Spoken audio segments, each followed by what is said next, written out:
Welcome back. I hope everyone had a good weekend. Mine was interesting. I went to church. Yeah, Mother's Day. They're doing some kind of dedication ceremony for my niece.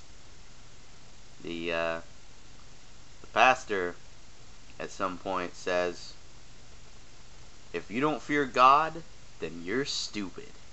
Yeah, that's what he said. He said, if you don't fear God, you're stupid. It made me want to just like stand up and be like, so I'm stupid because I don't fear some imaginary man that lived in a mountain way over on the other side of the planet. Some guy that people believed in thousands of years ago. That makes me stupid that I don't fear that. Anyway, we're on Leviticus chapter 5. If you are called to testify about something you have seen or that you know about, it is sinful to refuse to testify, and you will be punished for your sin. Or suppose you unknowingly touch something that is ceremonially unclean, such as the carcass of an unclean animal. When you realize what you have done, you must admit your defilement and your guilt. You have to admit your guilt for touching something that's dead and unclean. I almost wonder if we look at a better translation, if they're talking about necrophilia here. I just I don't know whether to make that assumption or not, because they could be talking about that, or they could just outright be saying if you touch something dead and unclean, that you should admit your guilt. You probably shouldn't touch unclean dead things, but it's not like a guilt issue. It's not like you should feel guilty for touching something that's dead and dirty. You should just wash your fucking hands. Just my opinion, I guess. This is true whether it is a wild animal, a domestic animal, or an animal that scurries along the ground. Or suppose you unknowingly touch something that makes a person unclean. When you realize what you have done, you must admit your guilt, or just wash your fucking hands. Or suppose you make a foolish vow of any kind, whether its purpose is for good or for bad. When you realize its foolishness, you must admit your guilt. When you become aware of your guilt in any way, in any of these things, you must confess your sin.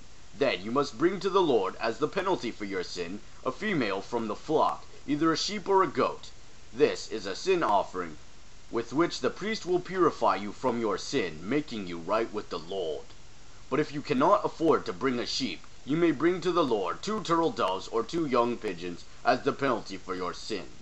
One of the birds will be for a sin offering, and the other for a burnt offering. You must bring them to the priest, who will present the firstborn bird as the sin offering. He will wring its neck, but without severing its head from the body. So,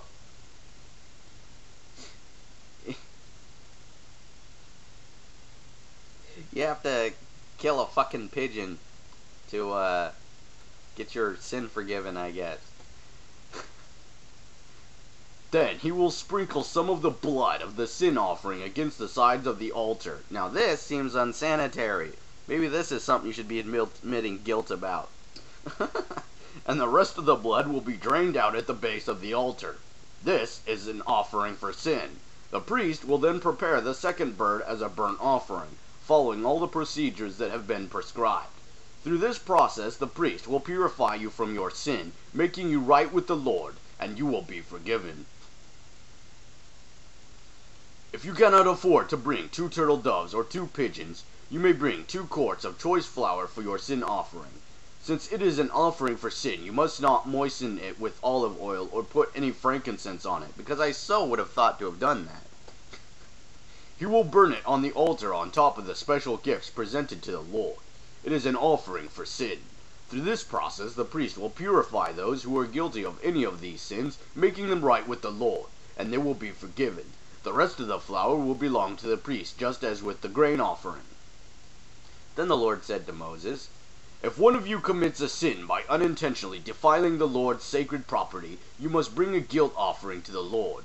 The offering must be your own ram with no defects, or you may buy one of equal value with silver, as measured by the weight of the sanctuary shekel.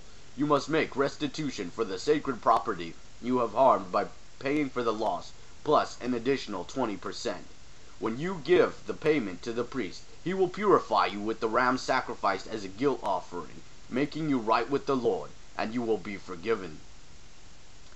So the common theme for this so far seems to be feel guilty, do this, and get forgiven.